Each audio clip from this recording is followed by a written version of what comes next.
Magandang good evening sa inyong lahat. Ngayon po ay Miyerkules ng gabi. It is the 23rd of July. Kahapon pala ang birthday ng Dulce. July 22 ang kanyang birthday. Happy birthday! Happy birthday to you, Dulce.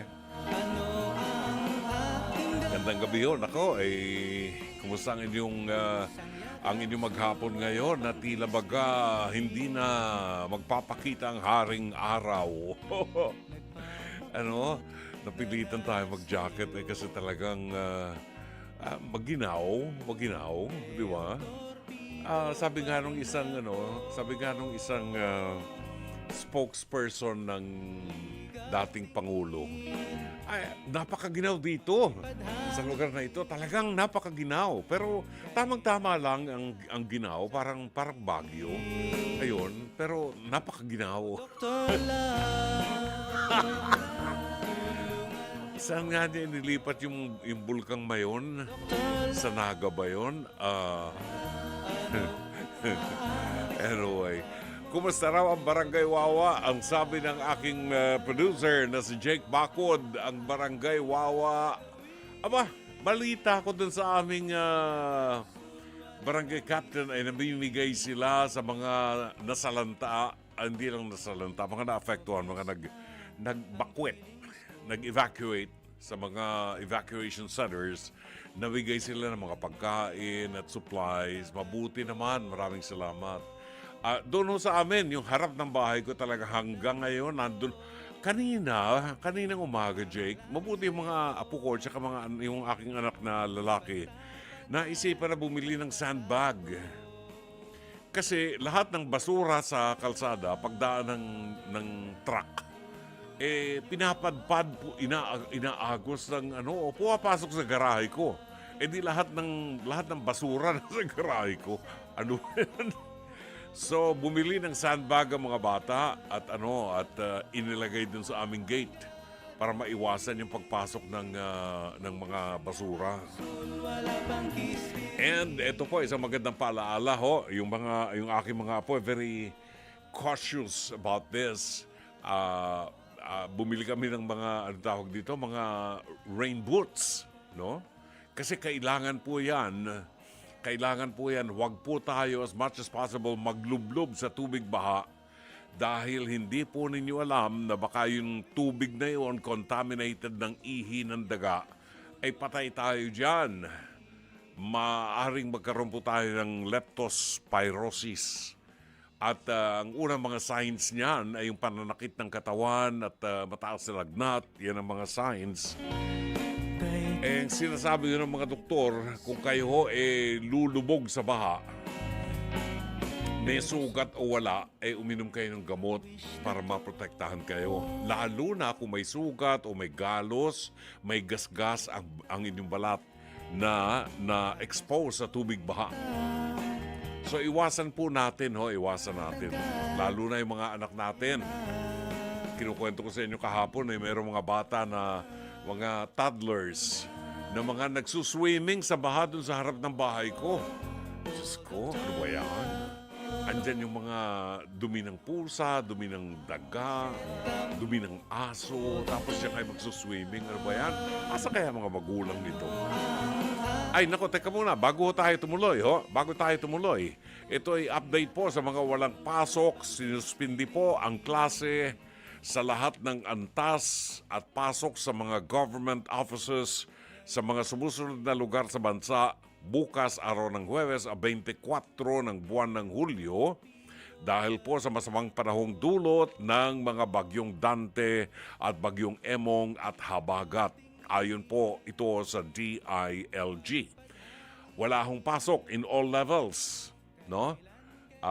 Public and private sa Metro Manila, sa Ilocos Region, Ilocos Norte, Ilocos Sur, La Union, Pangasinan. Wala ring pasok sa Cagayan Valley, Cagayan, Nueva Vizcaya, sa Cordillera, CAR. Andiyan ang Abra, Apayao, Benguet, Ifugao, Kalinga at Mountain Province sa Central Luzon.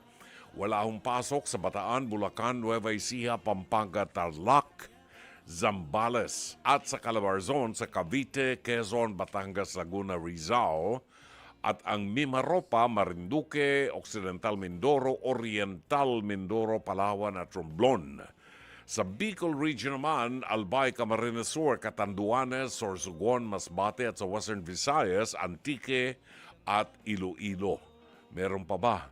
Buong Pilipinas na yata. Buong Pilipinas na yata. Wala akong pasok in all levels, both government and private, public and private schools. Talagang ma-expose ang mga bata sa ulan, sa sama ng panahon. Mabuti na pong iiwas natin ang ating kabataan. Baka lagnatin or buhuin o sipunin or something. Siya, alas 8:42 ang tumpak na oras sa palatuntunang Dr. Love Radio Show. Sa pagbabalik natin, ihahatid natin sa inyong mabuting balita sa araw na ito ng Miyerkules, 23 ng buwan ng Hulyo. Pagkain pang-spiritual. Mga salita ng Diyos na nag-iiwan ng pag-asa, kapanatagan at kapayapaan. Pagkain pang-spiritual. Hango sa bagong tipan ng banal na aklat. Pagkain pang-spiritual. Narito ang ating pagkain pang-spiritual sa araw na ito ng Miyerkules 23 ng buwan ng Hulyo. Ang mabuting balita ay matatagpuan sa 13 kabanata ng Ebanghelyo sangayon kay San Mateo, talata 1 hanggang 9. Noong ding araw na yun, si Jesus ay lumabas ng bahay at naupo sa tabi ng lawa. Dahil sa dami ng taong lumalapit sa kanya, sumakay siya sa isang bangka at doon naupo.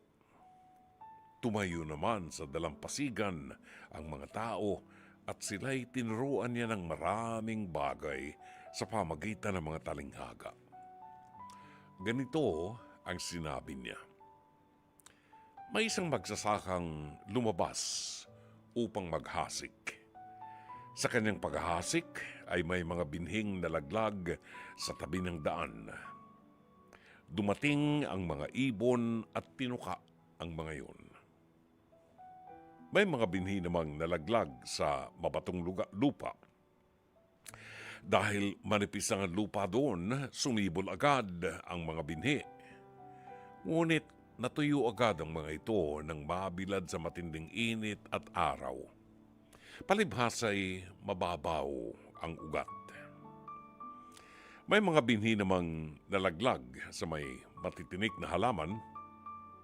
Lumago ang mga halamang matitinik at sinakal ng mga ito ang mga binhing tumutubo doon. Ngunit ang mga binhing nahasik sa matawang lupa ay namunga. May tig-100, may tig-60 at may tig-30. Makinig ang may pandinig. Isang magandang katanungan, kapatid. Kung ang binhi ay ang salita ng Diyos na inihasik ng Panginoon sa ating mga puso, anong uri ng puso meron tayo? Tayo ba ay maitutulad doon sa mga binhi na nalaglag sa mabatong lupa at dahil manipis ang lupa, sumibol agad ang mga binhi, ngunit natuyo ang mga ito at nang mabilad sa matinding init ng araw, palibhasa'y mababaw ang ugat. Ano yung mababaw na ugat? Mababaw na pananampalataya, mababaw na pagkilala sa Diyos, mababaw na pagtitiwala sa mabuting balita sa Ebanghelyo. May mga binhi naman na nalaglag sa may matinik na halaman, lumago ang mga halamang matitinik at sinakal ang mga ito ang mga binhing tumubo doon. Anong klase itong mga halaman na ito? Ito ang klase ng uri o ang uri ng ating pananampalataya sa Diyos na nakinig sa mga salita, itinanim sa ating puso ang mga salita ng Diyos, Isinabuhay, subalit nang dumating ang mga pagsubok sa buhay natin, unti-unti tayong bumitaw.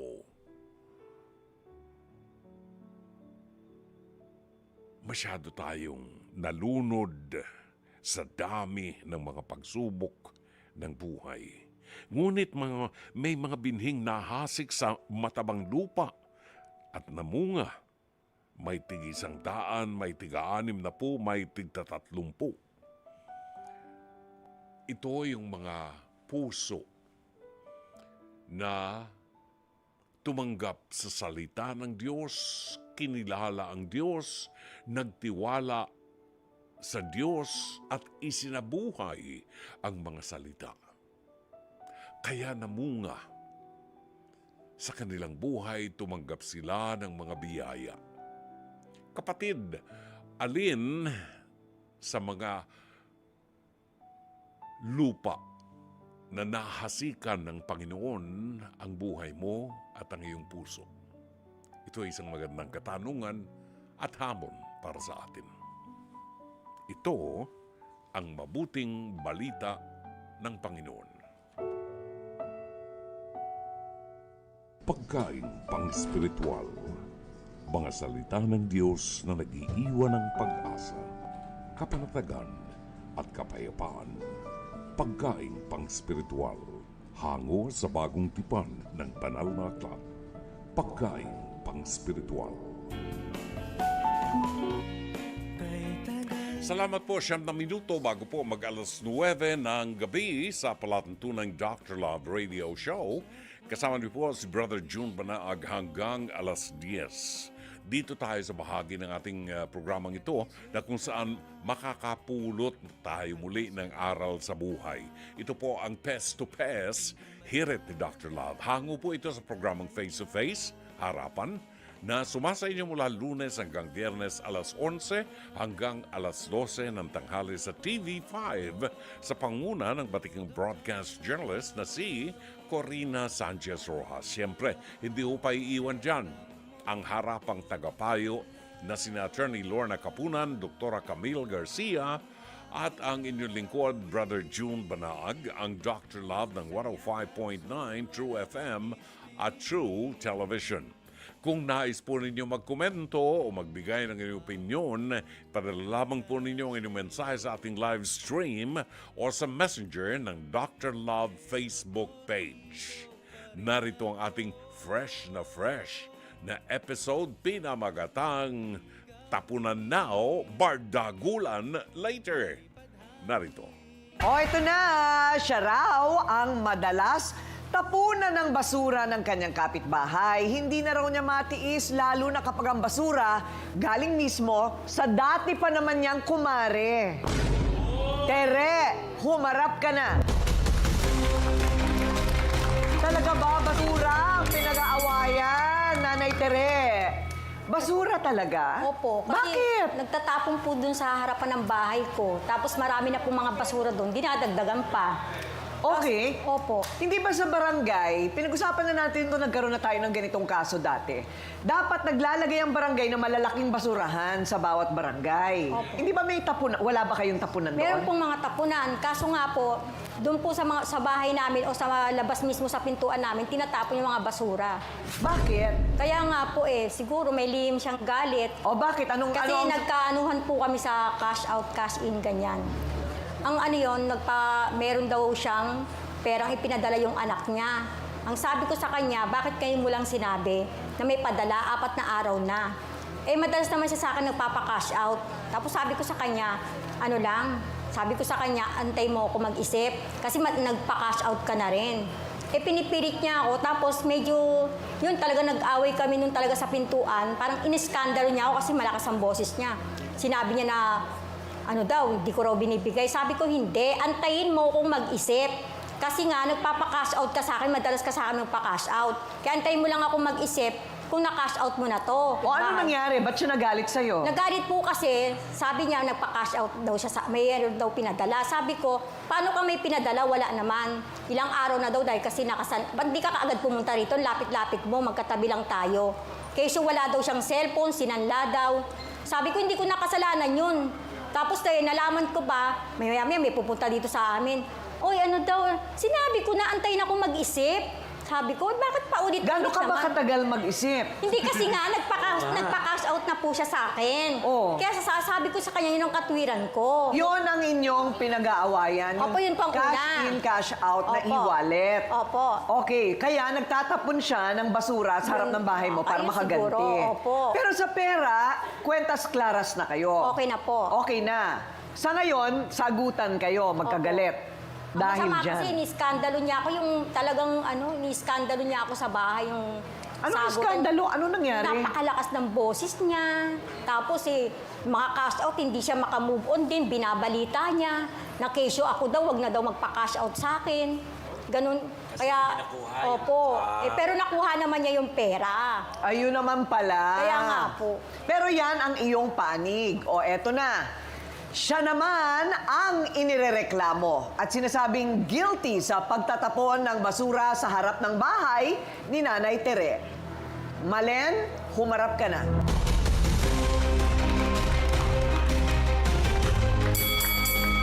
Ate, mukhang malaki. Okay. So ito na ngayon yung mo. Pero dati, kayo ay magkumare. Magkumare. Ayun. Okay, so Malen, diretsahang tanong, totoo bang ikaw ay nagtatapon ng basura mo sa bahay ng iba, yung kay Tere? Hindi po, ma'am. Kasi nung naglinis po ako ng tapat namin,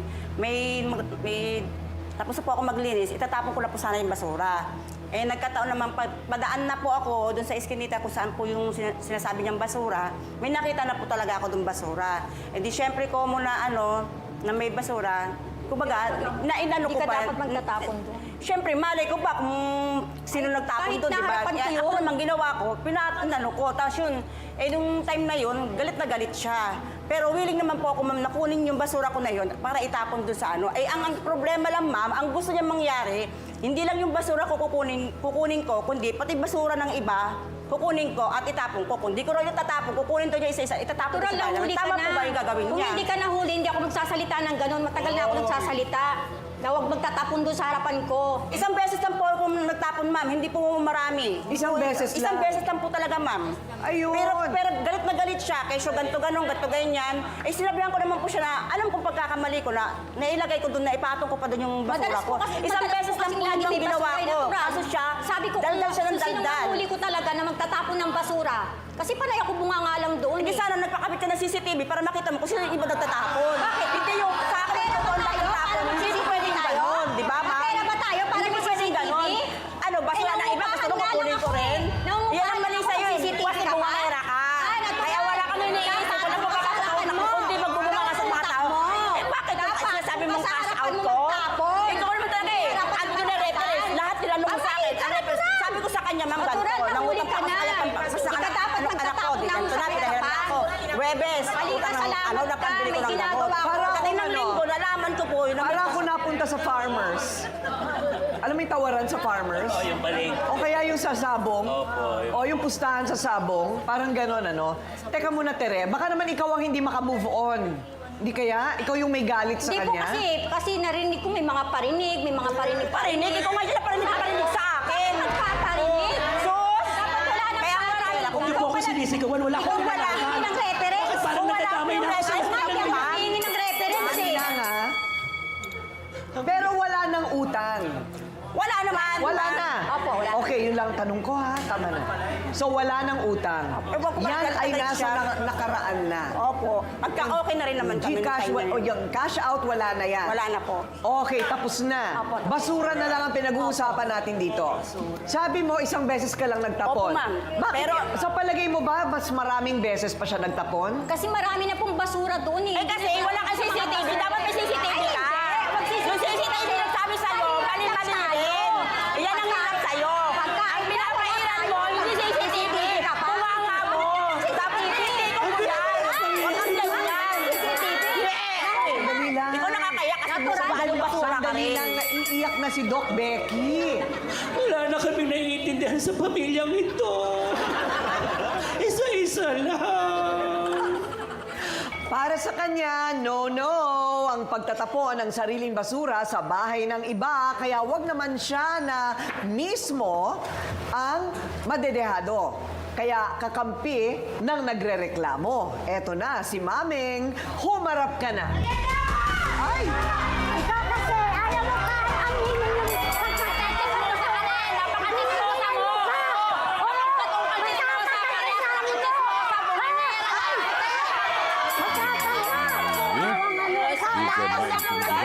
Oo, ako nagtamon, pero hindi lahat yun. May barang. Wala kang CCTV. Dapat CCTV ang mata mo. Bumupat sila po sa tapat ng bahay. Nanay. Si Mameng. Mameng, ngiti ka naman ng konti. Ngiti ka naman. Bibigyan kita ng pustiso. Yan. Talaga. Pero Bigyan ng gamit jacket. na po. Bigyan ng jacket. Pero second hand. Nagbebenta si Ryle ng second hand na pustiso. Okay.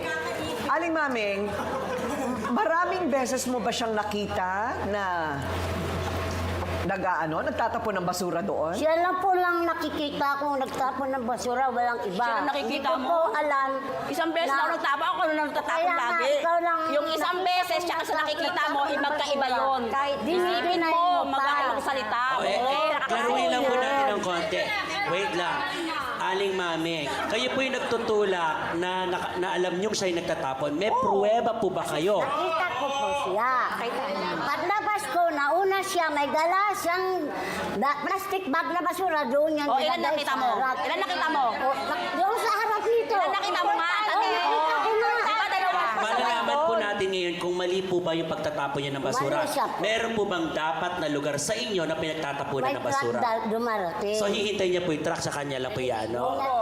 Tuwing kailan dumadating ang truck? Araw-araw yung po. Araw-araw? Wow!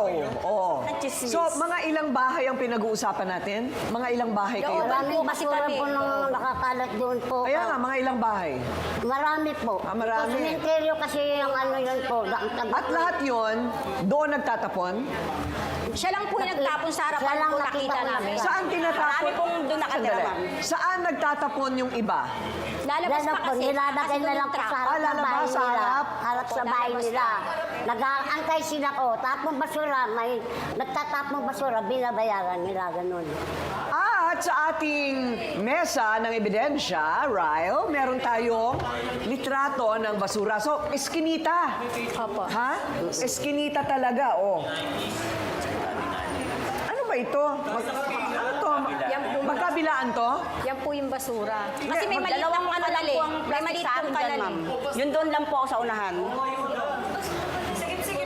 Masikip. Opo, maliit. May kanal kasi. Tapos, yung barangay, kinokolekta nila ito.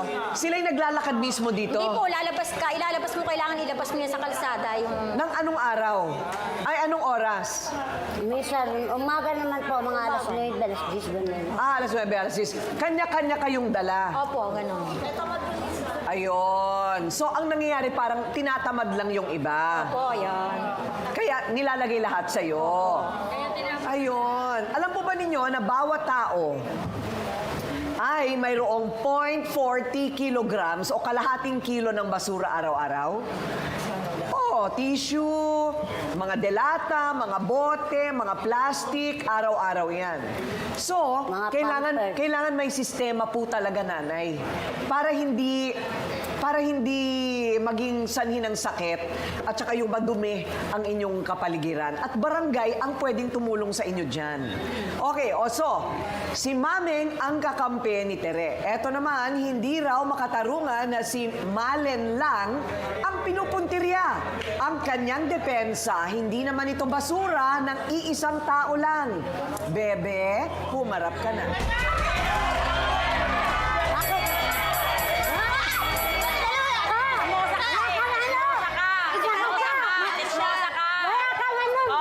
Teka muna, sandali. Bakit umiiyak ka na?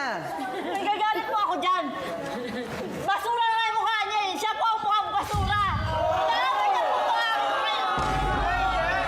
ikaw ang mukha ka talagang basura. Talaga? Ba't inaano mo siya kung ano? Mali. Ikaw talaga. Kasi may nakakita na sa kanya. May nakakita na. Mukha mo mukhang basura. Ay, nakakita na ako sa kanya eh. nakakita. Bakit guilty ka? Ha? Ate Bebe, Ate Bebe. Ate Bebe, nung umamin si Ate Malen na siya nga nakapagtapon ng basura doon isang beses, ano naman ang ginawa ni Ate Tere sa kanya? Nung umamin. Naman po siya ng sorry na kinuha niya yung basura doon. Tinapon naman niya sa maayos eh. Humingi naman po talaga siya ng sorry sa kanya. Pero tama po na isang beses na lang po nangyari. Dahil may alitan po sila. Pero tama po rin sinasabi ni Ate Malen na isang beses lang talaga nangyari. Isang beses lang po nangyari. So sadyang marami talaga nagtatapon ng basura doon sa lugar ni Ate Tere. Ano po para sa inyo ang mas mali? Yung sinita ni Ate Tere o ginawa ni Malen? Nga nagtapon. Kinuha naman niya yung sinabi sa kanya ni... Hindi, sinabihan ko lang naman talaga siya. Ay, Eh. Tere. Na huwag siya magtatapon doon. Eh kasi naglakas din siya Wala ng kang boses. sinabi sa akin. Natural, dapat. Galit na galit siya ka, pa maglalakas ang nagbubukas boses. ka. Ako Sabi na ko nga sa'yo, nagsalita sa kanya. sorry na. Diyan ko na kasi may nakita kong basura doon. Isang beses ko lang ginawa yun. At Kaya di ginawa ba ko sabi ko naman sa'yo, eh. hindi Ano, dapat pipilit yung ang gusto mo mangyari, Sa kunin mo lahat. Yan, ganyan ka. Tapos Hindi sa nagsasabi basurahan, pero hindi ka.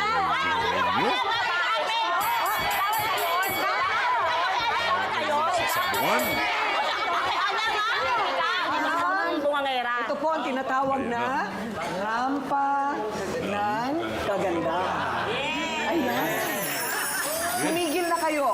Ibang klase rin, ano, yung napakaliit na bagay, parang gamundo na ang laki para sa mga taong ito. So, yung barangay, kausapin natin ngayon, si Michelle Muniz ay barangay secretary ng Barangay Tugatog sa Malabon City. Hello, Michelle. Hello po, good afternoon po. Pasensya na po sa boses ko. Okay lang po, parang pausyata kayo. Okay. Okay, Michelle, ano ba ang Opo. pwede nating gawin dito tungkol sa basura? Pwede bang mamagitan ng barangay para magtalaga na kayo, tumukoy na kayo ng lugar kung saan talaga ang tapunan ng basura ng lahat? Ma'am, ganito po kasi yan. Ano po, meron, actually yung pinaka-area po nila, malapit po sila sa dump site. Malapit sa dump site. Opo, kaya, Pero, Sinabi pero rin may po ni- kumukolekta naman daw. May kumukolekta daw ng kanilang Opo. basura. everyday po ang garbage collection natin. Ayun. Okay, so, paano kaya ito nag-aaway-away sila tungkol sa paglalagay ng basura sa harap ng mga bahay nila? So, pwedeng mamagitan kayo para may isang lugar na lang kung saan nila dadalhin ang kanilang basura. Opo. Pwede Oo. na po sila pumunta dito sa barangay. Open naman po ang barangay natin. Ayan. Para hindi na nakatiwangwang doon yung mga basura. Opo. Merong isang lugar na lang na paglalagyan ng basurahan na kukolektahin Opo. araw-araw. Tama ba? O, ganun na lang Opo. gagawin natin. Ano? Maraming salamat po, ma'am. Thank Okay you. po. Salamat po. Simple. Simple lang, di ba? Okay, Dr. Love. Ano ang sinasabi ng Biblia? Yung pananadya o pagiging mabuting kapitbahay. Yung pananadya, malinaw na malinaw sa first letter of Peter, sa ikalawang chapter. First letter of Peter. Ang sabi ni Peter, huwag kayong gumawa ng anumang bagay na makasasakit sa kapwa nyo. Don't say bad things about others and don't lie anymore and stop trying to fool people. Yung lagi nating iniisip makaganti tayo sa kapwa. Alam nyo, malinaw na malinaw, nakikita ko rito, ang problema dito, yung personal discipline ng isang community. Nagtatapon ng basura ang isang community doon sa isang lugar malapit kay Tere. Doon itinatapon. Bakit? Nakasanayan kasi doon magtatapon. Ang nangyayari, naggagantihan, nag-iinisan kayo. Parang hindi magandang sa isang community. Alam nyo, ang dapat yung itapon hindi basura. Ugaling basura ang dapat yung itapon na nakikita namin sa inyo. Sayang ang pagiging magkumarin nyo kasi yung basura may solusyon. Doon sa ugaling basura, pag hindi nyo in-address, walang solusyon yan. Salamat. Ayan. yan. Alas 9:22 ng gabi ang ating pong nadinig na awitin buhat kay Lito Magnaye. Lito Magnaye, I think is from Mandaluyong City. Heart of Jesus ang ating nadinig na awitin. 9:22. Narito ang reaksyon ng ating mga Dr. Lovers sa ating pong napanood sa ating Pez to Pez. Hirit ni Dr. Love, si Joan Donor Lacandula, sabi niya, ang babaw ng pinag-aawayan ninyo mga ale, mga ate. Pagbibintang ng pagtatapon ng basura, mag-usap na lang kayo, sayang lang ang panahon.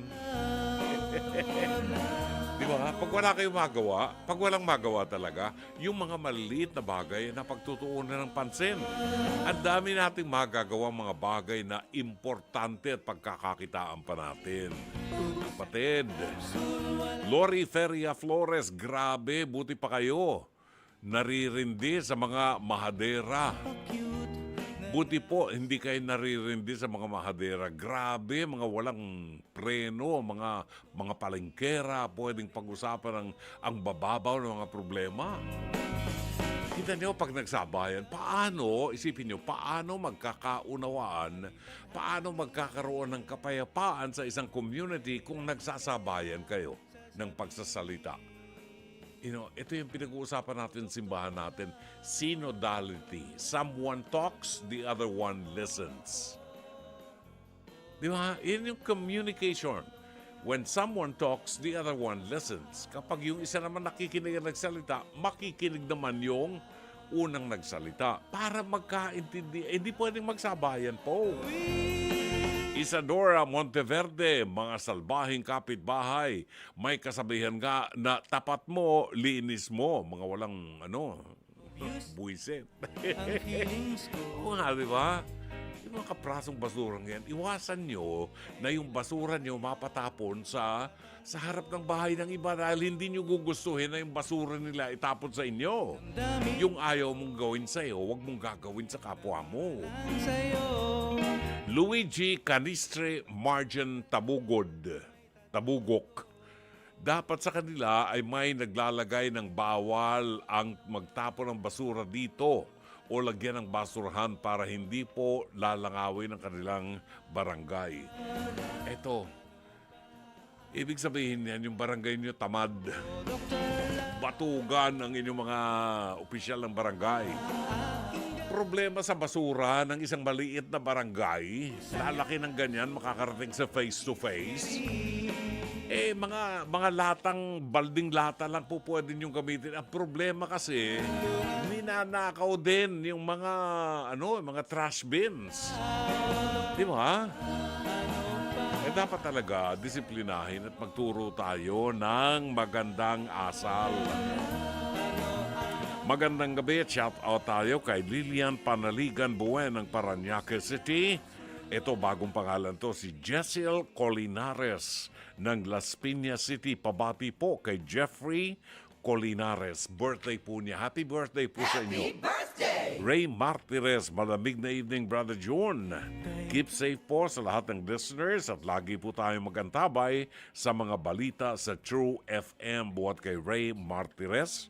Si Jobert Dacera Tripoli ng Baybay City, Leyte ay buwabati ng magandang gabi, as well as Engineer Mercy Santos and Elsie Flores ng Pasig City, Ambo Estrella ng Parañaque, Agot Merano, good evening, watching here in Binyan City. Shout out sa mga taga-barangay San Antonio, Binyan City. Maraming salamat po.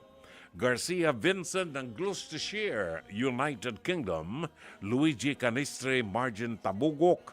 Good evening, Brother John, watching from Barangay Corporacion, Lupon, Davao Oriental.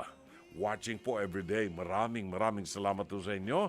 Si Errol Grimares ay buwabati rin, shout out daw, at nakikinig ang buong Durapest Termite and Pest Control Corporation. Thank you. Evelyn Fortunado ng Real Quezon, Francis Anthony Gador. Dr. Love, shout out po sa tita ko na si Majaline Tabora. Pray for her safe travel to Florida, USA tomorrow. Have a safe flight, Tita Mahal. Listening from Antipolo City, buhat kay Francis Anthony Gador. Robert Ignacio ng Pasay City, buwabati din po ng magandang gabi. Sherry Picho ng Seattle, Washington. Buhat sa Patero, si Angelita Banataw.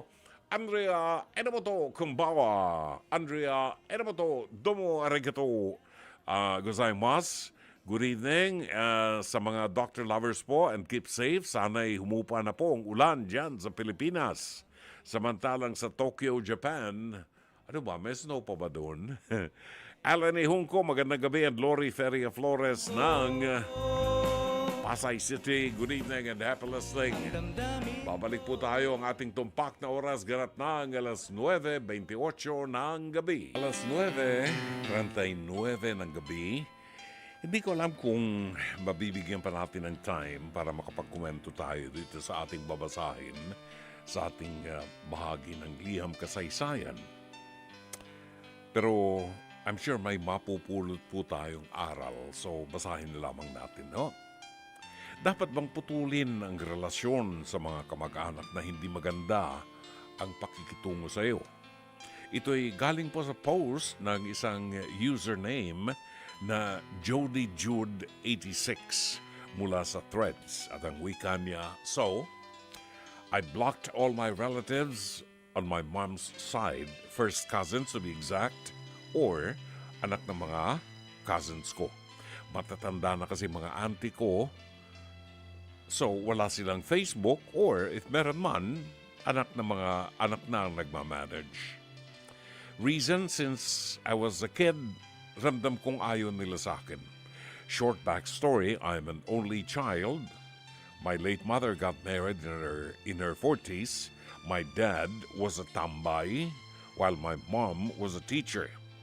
The family of my mom is hindi naman mayaman pero malaki ang lupain, and self-made professionals ang mga kapatid. Nakapagtapos ng pag-aaral.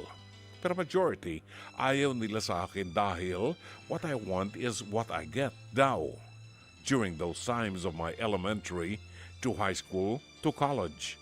Although hindi naman yun mga mamahalin because we lived in the province. When I got pregnant at hindi nakatapos, the more they downgraded me to the point na kahit wala silang ambag ni piso on my college days, parang sa reaksyon nila, sila nagpaaral sa akin. Yes, I get it. Naawa sila sa aking mother. Pero para umasang kahit ATM ni mama sila na daw ang kukuha ng pensyon at palayasin daw ako sa parents ko. 10 years later, nakapag-travel ako abroad. Tapos, inad na nila ako sa Facebook. Later on, nagiging evil eye na. Then my mom had a mild stroke, but very rare did they visit my mom and even my single aunt na nakatira sa amin na 80 plus na. Hindi nila binibisita kahit na pumupunta sila to visit their mom. My aunt and my mom took care of these folks when they were just kids, kaya matagal nakapag-asawa ang mom ko at hindi na nakapag-asawa ang aunt ko. I will not say na masamang ugali ng aunt at saka ng aking mom. Sobrang bait ng mama ko, kaya when she passed away after 40 days, I blocked them all. I realized that kahit nga mom ko and auntie ko, di ko na feel na may kamag-anak kami. What more pa kaya kung ako na ang magkakasakit or mamatay? So better cut ties with them na lang. And we are talking of professional folks here, like judge, nurse, office worker, teacher, and other professions. I just want them out of my life for good. Sila ang nag-i-evil eye sa akin. Ayaw malamangan. Sinasabihan pa ako kung bakit ako pabalik-balik sa Amerika. Sinasabihan pa nila kung bakit daw ako nag-aaral ulit way back 2018. Hindi naman daw ako matalino. Thankfully, nakagraduate ako last 2023. Parang complicated ang kanyang storya. But this is just one side of the story. At ito ay galing sa post ng username na JodyJude86 mula sa Threads. Maraming salamat. At 9:43. Ang tinig ni Jose Marie Chan, Christmas Wish. Inawat sa atin ni Jose Marie Chan. At sa pamagitan po ng awiting yan ay pansamantala tayo magpapaalam. Sana po ay naging makabuluhan ang 1.5 oras ng ating pagsasama sa programang Dr. Love Radio Show. Sa ngalan ng ating General Manager ng Nation Broadcasting Corporation, Mr. Raul de la Cruz. Sa ngalan po ng NBC Officer in Charge, Ms. John Inigo. Ang head ng ating Programming and Production, Alvin Maanyo. Ang ating Operations Manager, Cherry Baile. Ang ating mga producers, Jake Bacor at Mike Santillan. Direk Sheikh Mamaril. Si Ron Eugene Cruz at Peter Castillo ang ating mga technicians. PA at Avid Operator, Mike Bulayog. At siyempre ang ating TOC Switchers, Ed Acerada, Manuel De Luna, Ronald Baricao at MJ Del Rosario. Ito po naman ang inyong lingkod, Brother June Banag. Hanggang bukas muli, magandang gabi, maraming salamat, Shalom Aleichem.